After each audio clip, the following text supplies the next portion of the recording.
quand on vous emmènera pour vous livrer, ne vous inquiétez pas d'avance de ce que vous aurez à dire, mais dites ce qui vous sera donné à l'heure même, car ce n'est pas vous qui parlerez, mais l'Esprit Saint.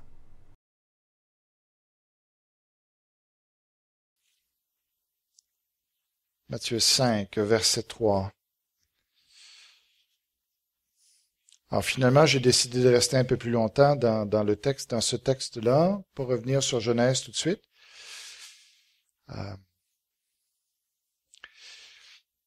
Alors, il me semble que le sujet du bonheur, puisqu'on a commencé à en parler, bien, c'est un sujet qui est assez important et aussi assez vaste pour continuer sur ce sujet-là et l'élaborer ce matin. Et on est gâté parce que Jésus ne nous a pas laissé sans une définition du bonheur. Une définition qui n'est pas celle du monde. Alors, la conception que le monde peut se faire du bonheur est une conception qui est égocentrique, qui est centrée sur l'homme. C'est une conception aussi qui est très matérialiste, qui est très corporelle. Ça concerne beaucoup le corps et qui est très éphémère aussi. Et qu'il faut, on en a déjà parlé ce matin, qu'il faut continuellement renouveler. Parce qu'on se rend compte que ça ne dure pas. Le bonheur qu'on va parler ce matin, eh bien, il a une autre définition. C'est la définition que Dieu lui a donnée. C'est le bonheur de Dieu. Et au contraire, c'est un bonheur qui est basé sur la charité, qui est basé sur ce qui est spirituel. C'est spirituel, ce bonheur, et c'est éternel aussi.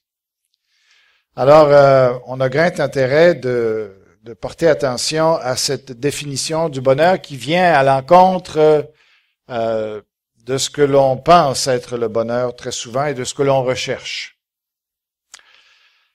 Et on voit au travers de cette définition que Jésus nous donne, heureux, eh bien, on se rend compte que finalement, le mot bonheur ou le mot heureux est synonyme de richesse. Finalement, ce que Jésus est en train de nous dire, c'est qu'il est en train de nous dire qu'il veut nous enrichir, il veut nous combler. On parle de richesse. Et c'est important, et on va voir comment on peut bénéficier de ce bonheur-là, justement, de cette richesse-là qui est incommensurable, puisqu'il est en train de parler d'être consolé, d'avoir le royaume de Dieu, d'être consolé. Il nous dit de posséder la terre. C'est quand même quelque chose. Il y a beaucoup d'entre nous qui sont même pas propriétaires. Là, ce bonheur-là comprend l'idée de posséder la terre, pas seulement une part d'héritage.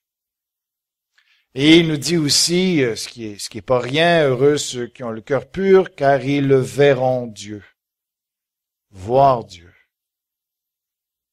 C'est quelque chose de plus emballant, de plus fantastique que de voir Dieu, le créateur de tout ce qui existe. Celui qui surpasse en beauté et en grandeur tout ce qu'on peut examiner, tout ce qu'on peut contempler autour de nous. L'auteur de cette personne-là, qui, c'est bien d'avoir la création, c'est bien de posséder la création. C'est bien de pouvoir jouir de la création.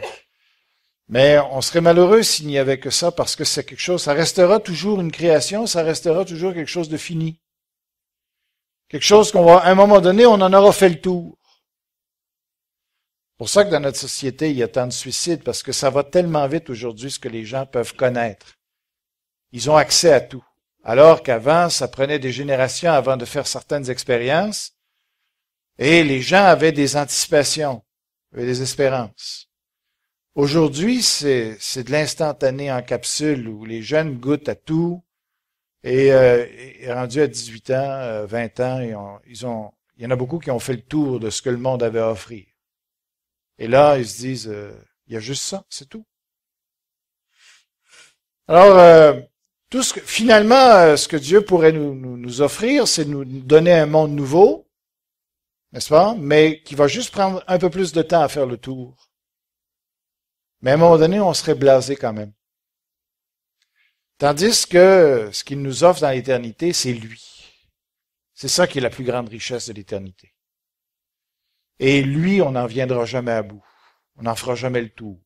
On n'arrivera jamais à pleinement le connaître. Il pourra toujours nous épater, nous emballer. Il pourra toujours sortir un nouveau lapin de son chapeau. Et on n'aura jamais fini de dire « Wow! Wow! » L'éternité, c'est ça, c'est « Wow! » Alors, il nous dit on verra Dieu. Il nous dit aussi que le ciel nous appartient, qu'on sera rassasié.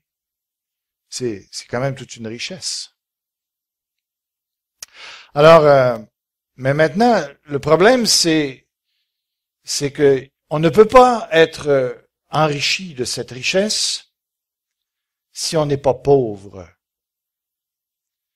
Le malheur, justement, c'est notre richesse. C'est ça le problème des riches. Mais ici, je ne parle pas seulement des riches matériellement. C'est sûr qu'il y a souvent, il y a un lien entre celui qui se sent riche et celui qui l'est matériellement riche. C'est facile de faire le lien. Des fois, on a l'impression que parce qu'on a de l'argent, on est quelqu'un. Parce qu'on a une belle auto, on est quelqu'un, on a une belle maison, on est auto, puis ne dites pas, voyons donc. Ben, parce qu'on est tous un peu pris avec ça, je pense, n'est-ce pas? D'estimer qui on est en fonction de notre compte en banque, en fonction de l'année de notre automobile, en fonction de la profession que l'on a, du QI qu'on a. On s'évalue beaucoup en fonction de ces choses-là, vous savez. Et on est tous pris avec ça. Et on fait le lien que parce qu'on possède ces choses-là, eh bien, on est riche. Mais ici, la richesse que je veux parler, ici, l'obstacle, le problème de l'être humain, c'est cette richesse-là, qui n'est pas la richesse, premièrement, une richesse matérielle, mais qui est le sentiment d'être riche, ou l'impression de richesse que l'on a. C'est une attitude de cœur, c'est un état d'esprit. Ce matin, je pourrais te poser la question, te sens-tu riche ou te sens-tu pauvre? Te sens-tu comblé et satisfait avec l'être humain, avec ce monde-ci, ou sinon? C'est ça qui est le problème. C'est ça que Jésus est en train de soulever ici dans ce texte-là. Il n'y a pas quelqu'un de plus pauvre que celui qui se pense riche en lui-même. C'est ça. On ne peut pas remplir un vase plein. Il faut que le vase soit vide pour pouvoir le remplir. Alors, c'est ce que Jésus nous invite ici à comprendre. Êtes-vous plein ou êtes-vous vide? Pour comprendre ce que Jésus est en train de parler ici dans ce texte, il nous a donné une très belle définition de la personne qui se sent riche, humainement parlant, naturellement parlant. Il le décrit très bien dans ce texte. Il dit ainsi, parce que tu es tiède et que tu n'es ni froid ni bouillant, je te vomirai de ma bouche. Parce que tu dis, voyez-vous ça, c'est lié ensemble, n'est-ce pas? T'es tiède, t'es froid, t'es tiède parce qu'il voudrait que tu sois l'un ou l'autre. T'es tiède, pourquoi? Parce que tu dis, je suis riche, je me suis enrichi, je n'ai besoin de rien. Wow. Quelle clé, hein? Ça, c'est la phrase à retenir. Je n'ai besoin de rien. S'il y a quelqu'un ce matin qui se sent comme ça, vous êtes très, très pauvre. C'est la chose à se méfier le plus. As-tu encore des choses à recevoir de Dieu? Ou si tu as l'impression que ça va bien, t'es comblé. Est-ce que t'es rendu au goulot? Le bouchon est mis? Je n'ai besoin de rien. Et parce que tu ne sais pas que tu es malheureux, misérable pauvre, aveugle et nu. Ce sont des paroles qui sont lourdes de sens, lourdes de conséquences. Est-ce que Jésus nous dirait ici ce matin, tu es malheureux, misérable, pauvre, aveugle et nu. Si tu le sais, tu viens déjà de sortir de ton problème. Mais si tu ne le sais pas, tu es vraiment pauvre, malheureux. Ça peut être moi aussi. Billy Graham, dans son livre, a cité ceci, et c'est très vrai. Il dit, « Aucun homme n'est plus ignorant que celui qui, ne sachant rien, ignore qu'il ne sait rien. Aucun homme n'est plus malade que celui qui, ayant une maladie incurable, ne le sait pas. Aucun homme n'est plus pauvre que celui, étant dans la misère, se croit pourtant riche. » Et on a tous ce problème-là, de se sentir, on se sent beaucoup plus riche que l'on est en réalité. Peu importe qui il s'agit ici dans cette salle, nous ne réalisons pas notre pauvreté. Parce que si nous le réaliserions, eh bien, nous serions enrichis d'une manière incroyable. Notre problème, c'est de ne pas savoir que nous sommes pauvres. C'est là où doit être notre prière. C'est là où on doit dire, Seigneur, fais-moi réaliser jusqu'à quel point j'ai besoin de toi. Jusqu'à quel point je suis vide. Jusqu'à quel point je suis creux. On a vraiment besoin d'une révélation. Même ceux qui ont des complexes, même ceux qui ont l'impression d'être tout petits, même ceux qui ne sont pas fiers d'eux, ne pensez pas que vous êtes pauvre ou que vous pensez que vous êtes pauvre. Ça peut cacher un terrible orgueil, tout ça. Et vous faites tout ce que vous pouvez pour essayer de vous remplir, mais encore, d'une autre manière qu'il le faut. Alors, ce matin, on veut justement nous ouvrir la porte du bonheur. Je ne sais pas s'il y a des étapes dans ces versets-là. Je ne sais pas s'il y a des étapes dans ces heureux, heureux, heureux. Est-ce que c'est une forme d'escalier? Ou pour pouvoir atteindre le bonheur absolu, il faut commencer par heureux, les pauvres en esprit. C'est la partance. Est-ce que c'est comme ça qu'il faut comprendre ce que Jésus... Est-ce que c'est comme ça que Jésus a disposé les choses? Que d'être heureux, ça commence là. Pauvre en esprit. Examine ton cœur, regarde comment tu te sens. Est-ce que tu as l'impression d'être bien? Est-ce que tu as l'impression d'être comblé? Satisfait? Alors, eh bien, tu vas être malheureux. Il faut vraiment que tu viennes au point de réaliser combien tu es pauvre. Surtout en termes de spiritualité. C'est de ça. De toute façon, pour Jésus, il n'y a rien d'autre qui est important. Alors, il nous dit ceci, mais maintenant on va rentrer dans cette dimension-là de heureux les pauvres spirituellement. Et puis, pourtant, tout est à notre disposition, voyez-vous. Si on entretient une attitude de pauvreté dans notre vie, c'est ce qu'on va expérimenter. Si on entretient une attitude de riche, j'ai besoin de rien, j'ai besoin de personne, moi je sais, moi j'ai compris, moi je suis doué, moi je connais la Bible, moi je sais comment ça marche avec Dieu, moi j'ai vu des miracles, je sais comment ça on prie. Moi je sais que la prière, je sais comment ça marche. Je sais comment être béni. Je sais comment que mes enfants doivent marcher avec Dieu. Est-ce que c'est un peu notre raisonnement ou si on a encore tout à apprendre? Qu'on a encore tout à recevoir? On est tellement dans un océan immense ici de bénédiction qu'on a l'impression qu'on est comblé avec notre flaque. Demandez et l'on vous donnera. Cherchez et vous trouverez. Frappez et l'on vous ouvrira. Tu sais, il faut qu'on réapprenne à frapper. Il faut qu'on réapprenne à demander. Il faut on sente toujours qu'on est dans le besoin.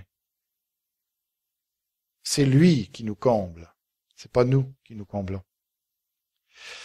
J'aime bien, malgré que je regarde pas beaucoup ces émissions-là, mais il y a des émissions, je sais, qui roulent sur comment faire les choses. Je pense que c'est peut-être même ça le titre, là. Comment ça se fait, ou comment Gabriel il connaît. Comment c'est fait, hein? C'est ça.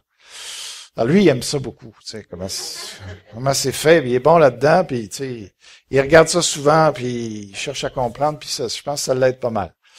Moi, je peux pas dire que je suis aussi curieux que lui sur ce côté-là, mais quand même, ça exerce une certaine fascination sur moi de comment c'est fait un pot, comment c'est fait un micro, comment c'est fait, tu sais, un marteau, comment c'est fait n'importe quoi.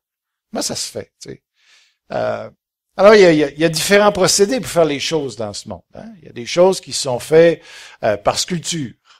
Tu sais, tu prends un bloc et puis tu le tailles en fonction de ton imagination ou en fonction de la représentation que tu tailles. Bon, ça, c'est une façon de faire les choses. T'as par montage. Tu sais, tu pars avec des pièces dispersées, puis tu les assembles, et puis, tu sais, tu boulonnes, tu soudes, bon. Mais, il y a une autre façon qui est brillante, et puis on a l'impression que c'est tout à fait le contraire de la production. C'est le moulage. C'est fascinant le moulage. Et je trouve ça brillant parce qu'il fallait y penser. C'est l'anti-objet. Vous avez remarqué? C'est faire le contraire par le creux, par le vide. Alors, tu es là, tu moules, et si vous avez pu passer dans un atelier où on fait des moules, où il y a des moules, tu sais, ils sont complexes, les moules, hein, c'est incroyable, il y a toutes sortes de raccoins dans ces blocs-là qui peuvent être faits en métal ou n'importe quoi, ou de plastique et tout ça, et puis là, il y a toutes sortes de raccoins qui correspondent à la forme de l'objet que l'on veut. Alors, on creuse. Ça fait longtemps que ça existe, mais ça se perfectionne de plus en plus. On creuse, et puis là, finalement, pour avoir l'objet qu'on veut, donc l'objet, il n'est pas dans le matériel premier. C'est juste un vide, c'est juste un moule. Et là, on prend du liquide, vous savez comment ça marche, et on coule. Et quand ça se refroidit, après ça, on brise le moule. Et là, l'objet qu'on voulait, il est là, devant nous. C'est fascinant, n'est-ce pas? Parce que c'est exactement ça, la vie chrétienne. C'est que si on veut que Jésus-Christ soit fait en nous, il va falloir qu'on considère combien on a besoin d'être creux, qu'on a besoin d'être vide, on a besoin de recevoir. Dans tous les détails de ce qu'il veut faire, dans tout ce qu'il veut être. Et au fur et à mesure, et si notre moule, si on ne renonce pas à tout, c'est comme si notre moule n'est pas complet. Vous comprenez? Ça va couler, mais il va manquer un bras, il va manquer une jambe, parce que on n'a pas accepté de renoncer à quelque chose dans notre vie. Et là, le liquide de Dieu, qui est finalement le Saint-Esprit, c'est pas faux, hein? Il en parle souvent comme étant le liquide de Dieu. Il ne peut pas aller s'infiltrer dans ces coins-là. Il ne peut pas aller se mouler là. Alors, finalement, c'est ça, et c'est tellement difficile pour nous. On a une lutte intérieure de dire, tu sais, j'ai besoin. Je ne me suffis pas. Je ne suis pas capable. C'est dur à l'être humain de reconnaître ça. On veut toujours se prouver. On veut toujours prouver qu'on est un peu meilleur que les autres. Puis de se dire, non, ça va à l'encontre de tout ce qui pousse en nous, d'être capable de dire, non, je suis vraiment pas capable, Seigneur. Et c'est là qu'on reçoit. Nous sommes des réservoirs qui ont tout à recevoir. Alors il faut continuellement, la vie chrétienne, c'est ça, finalement, c'est de revenir à la pompe. C'est qu'au fur et à mesure que tu as utilisé ce que Dieu t'a donné, eh bien, il faut le renouveler. Ça sera jamais plein une fois pour toutes. Tu as toujours besoin de revenir à la pompe. Tu as toujours besoin de revenir au Seigneur pour qu'il puisse continuer Et plus tu avances, plus ça peut même être un piège de dire, ça fait tellement d'années que je marche avec Dieu, je dois savoir un peu mieux quand même. Non. Justement, tu as encore autant besoin de revenir à la pompe. Il y a un principe que Dieu ne négociera jamais. C'est le principe de la dépendance. Il veut qu'on soit dépendant de lui, mais qu'on le soit volontairement. Il ne nous a pas placés d'une manière autocratique dans la dépendance. Non, non. Il nous respecte. Il nous dit, fais-le. Mets-toi dans ma dépendance et tu vas voir ce qui va se passer. C'est libre. Mais il veut qu'on comprenne et il ne négociera jamais là-dessus. Jamais qu'il va nous donner quelque chose si on n'a pas, on ne l'a pas attendu de lui. On se pose souvent les questions sur nos actions. Est-ce que nos actions étaient justes, que nos paroles étaient bonnes? Mais une chose est sûre, c'est que si on s'est pas attendu à Dieu pour une parole ou pour une action ou pour une décision, peu importe comment on peut la juger, mais c'est clair qu'elle n'était pas spirituelle. Elle n'était pas de l'esprit. Elle n'avait pas la caractéristique et la nature de l'esprit. Vous savez que ce qu'on a reçu à notre conversion, c'est une vie nouvelle. C'est une vie qui n'a pas du tout les caractéristiques de ce monde-ci, de cette vie-ci. On ne peut rien produire par nous-mêmes qui ressemble à cette vie-là. Même quand on parle d'amour, notre amour, c'est pas l'amour de Dieu.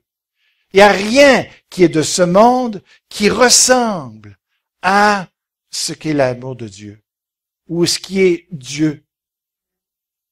On ne peut rien produire par nous-mêmes qui ressemble au royaume de Dieu. On a tout à recevoir. Et ce qui est bien, parce qu'on part tous à ce moment-là sur le même pied d'égalité. On part tous sur le même principe. On a tous à recevoir. Il n'y a personne ici qui peut se péter les bretelles. Personne qui peut prétendre. Ouais, on a tous à recevoir. Et il faut apprendre à recevoir. Il y a, vous savez, c'est le principe, vous connaissez le principe des vases communicants. Alors, c'est ça. Mais vous avez remarqué, ce qui est fascinant dans ça, c'est que si tu veux recevoir, qu'est-ce qu'il faut que tu fasses? Où est-ce que tu dois être pour recevoir? Il faut que tu sois en bas. Et c'est ça. C'est ça, finalement. Ce que je vous encourage à retenir de mon message, c'est faut toujours être en bas du Seigneur. Si on veut que ça passe, faut toujours sentir qu'on est dépendant de lui, qu'on doit tout recevoir de lui. Si on se met à l'égalité, si on se met en haut, on vient d'arrêter. Toujours en bas. C'est la gravité. Alors, tu sais, dans n'importe quoi, pourtant, on se sent si dépourvu. Souvent, on s'arrête de dire, cette personne-là, je la connais pas trop. Il me semble qu'elle est beaucoup plus éduquée que moi. Il me semble que ce défi-là est beaucoup trop grand pour moi. Il me semble que j'ai pas les capacités pour ça. On s'arrête, on se limite, on s'empêche de plein de façons. Tu sais, au lieu de dire, si Dieu veut le faire, il peut le faire. Tu sais, nous-mêmes, nous mettons des barrières, comme on a vu un peu ce matin. On se met plein de limites que Dieu n'a pas décidé nécessairement pour nous. Tu sais. Et je vais rencontrer une personne. Mais moi j'ai pas la facilité de parler. Moi j'ai pas le don d'hospitalité. Pourquoi je recevrais? Non, je sais pas quoi dire. Je sais pas. Tu sais, j'ai peur de si je vais rencontrer cette personne-là. Non. Dieu va te donner ce que tu as besoin au moment voulu. Que ce soit pour tes décisions, que ce soit pour quand tu as besoin de parler, quand tu as besoin d'agir, tu as besoin d'habileté, d'intelligence pour faire ce que tu fais, tu sais, pour ton travail, n'importe quoi. Eh bien, Dieu est prêt à tout te donner. Dans l'Ancien Testament, on voit, c'est Dieu qui a donné un don, puis ces hommes-là étaient capables de faire n'importe quoi avec leurs mains. Du jour au lendemain, Dieu les a bénis comme ça. Il leur a donné un esprit d'intelligence pour savoir quoi faire avec le métal, avec les étoffes, avec ce que le peuple avait apporté. C'est un don. Dieu peut faire n'importe quoi avec vous. N'importe quoi avec moi. Il s'agit de se placer dans un mode de réception. C'est ce qu'il dit ici avec le Saint-Esprit. Quand on vous amènera pour vous livrer, ne vous inquiétez pas d'avance de ce que vous aurez à dire, mais dites ce qui vous sera donné à l'heure même. Pas d'avance. Tu ne pourras pas planifier ça. Car ce n'est pas vous qui parlerez, mais c'est l'Esprit Saint. Bon, ben ça, ici, c'est pour un discours, c'est pour rendre témoignage. Mais c'est pour tout. Pour tout. Pour la comptabilité, notre sœur l'a expérimenté. C'est avancé là-dedans, dire, Seigneur, je connais rien là-dedans. Ben, on y va pareil parce que tu vas être avec moi. C'est n'importe quoi. Peut-être la visite aux malades. Vous pouvez penser que vous êtes la personne la plus maladroite avec la souffrance. Que vous y comprenez rien, que vous n'avez jamais souffert, puis que vous n'aurez pas ce qu'il faut pour compatir avec les gens. Faux. Si vous attendez à Dieu, Dieu va vous donner une compassion incroyable. Alors, c'est ça cette vie-là qu'il faut expérimenter. C'est ça la vie chrétienne. Voyez-vous? Et vous savez, il y a une doctrine qui est fort dangereuse dans le monde chrétien. C'est la doctrine du baptême de l'Esprit. Pourtant, c'est une doctrine biblique, hein? Mais mal conçue, elle est effroyable. Si on a l'impression qu'on peut recevoir la puissance du Saint-Esprit une fois pour toutes, eh bien, vous venez de vous faire prendre au piège. Parce que c'est justement le contraire que Dieu veut faire. Parce que la plénitude, c'est quelque chose qu'il faut renouveler continuellement. Si vous avez eu l'impression, si vous pensez que vous avez besoin d'une expérience du Saint-Esprit et que là, vous l'avez l'affaire après ça pour marcher avec Dieu, vous venez de vous faire prendre. C'est terriblement dangereux de croire une chose comme ça. Parce que vous venez de vous fermer. Alors que Dieu veut toujours. C'est pour ça que c'est un commandement qui est exprimé au présent, où il dit, soyez remplis de l'Esprit. Continuellement. Que tu sois doué, que tu sois pas doué. Il faut toujours que tu dépendes du Saint-Esprit. Il faut toujours aller chercher. Tu peux jamais avoir quelque chose qui t'a été donné. Ce qui t'a été donné hier, ce n'est plus bon pour aujourd'hui. C'est aujourd'hui qu'il faut que tu reçoives de Dieu ce que tu as besoin. Jamais Dieu va donner une chose à quelqu'un une fois pour toutes. Sinon, le salut et le pardon de ses péchés. Mais même encore là, on a besoin de confesser nos péchés tous les jours. C'est drôle, hein? On est pardonné, mais en même temps, pour entretenir notre relation avec lui, faut confesser. C'est la même chose avec le Saint-Esprit. On l'a reçu, d'accord, mais on doit continuellement être rempli de l'Esprit. Continuellement dépendre de lui et recevoir de lui. Parce que la personne qui pense qu'elle a reçu l'Esprit, elle a la puissance, elle va devenir terriblement orgueilleuse. Tu sais, c'est comme si elle se prenait pour Dieu le temps qu'elle va croire qu'elle l'a reçu. Alors, c'est certainement pas comme ça que Dieu veut faire fonctionner les choses. Donc, je veux conclure ce matin avec heureux les pauvres en esprit. Alors, ce qu'on a vu ce matin, c'est quoi? On commence à entrer dans la définition de Dieu du bonheur. Tu veux être heureux? Alors, Dieu est en train de te dire, voici le secret pour être heureux. Tu veux être heureux? Oui, alors il faut que tu sois pauvre. Accepte ta pauvreté, reconnais que tu as besoin. Et surtout, ce que tu as besoin, c'est d'être pauvre en esprit. reconnais que tu n'es pas capable de produire la vie éternelle dans ta vie. Tu n'as pas besoin de te stresser. Tu n'as pas besoin de te faire des fardeaux. Tu n'as pas besoin de t'imaginer que ça va être pesant. Non, tu ne peux rien produire. Tout ce que tu as, c'est laisse-le agir. Laisse-le vivre en toi. Laisse l'Esprit te remplir. Fais juste être le moule que Dieu a besoin pour qu'il puisse déverser. Ça serait dommage que le liquide de Dieu, le liquide précieux de Dieu coule à côté parce qu'il ne trouve pas de place pour pénétrer. Heureux les pauvres en esprit, car le royaume des cieux est à eux. Dans toute cette liste de choses que Dieu veut donner, c'est juste le royaume de Dieu qui est au présent. Est. Toute cette question de la vie intérieure. Dieu ne veut pas changer vos circonstances. Il ne veut pas modifier votre contexte de vie, votre corps. Mais il veut tout vous donner à l'intérieur pour vous adapter à ces circonstances-là, pour permettre une véritable réaction, une réaction divine face à ces circonstances-là. Dieu veut transformer votre intérieur. Et vous avez tout ce qu'il faut par l'Esprit de Dieu. Ce royaume-là, qui est un royaume, tu n'aimes pas quelqu'un? Tu es incapable de pardonner quelque chose?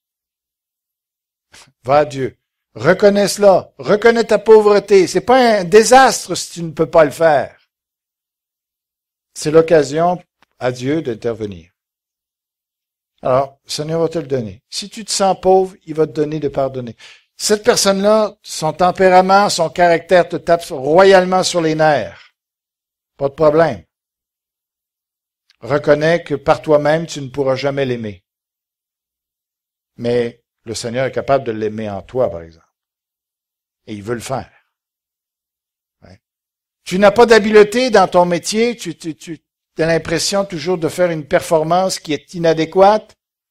Reçois-le de Dieu. Si Dieu t'a placé là, il veut te donner des capacités. Peut-être qu'il ne le fera pas trop vite pour que ça ne te monte pas, que le thermomètre ne te monte pas à la tête. Mais il veut t'équiper. Il veut te bénir. Tu manques de joie. Tu es quelqu'un de toujours, t'arrives pas, on dirait les sentiments, tu as été créé sans ça. Non, mais le Seigneur peut faire en sorte que tu sois quelqu'un d'extrêmement heureux. Quelqu'un dans la paix. Tu es stressé. Tu as toutes sortes de choses d'inquiétude. Reconnais cette pauvreté-là devant Dieu. Dis, Seigneur, j'arrive pas. Il me semble que j'ai toujours des fardeaux. Je vois toujours le monde. C'est toujours la catastrophe dans ma tête. Ça va toujours mal aller. Non, Seigneur, je suis pauvre. OK. Je suis stressé, Seigneur. J'y arrive pas. Je suis pas capable. Je n'arriverai pas à faire la paix dans mon cœur. Donne-moi ta paix. C'est partout comme ça. C'est un style de vie qui n'est pas pesant, qui n'est pas stressant. On a tout à recevoir et Dieu n'a aucune limite à nous donner. Il veut tout nous donner sur ce côté-là. C'est le Père le plus généreux qui soit.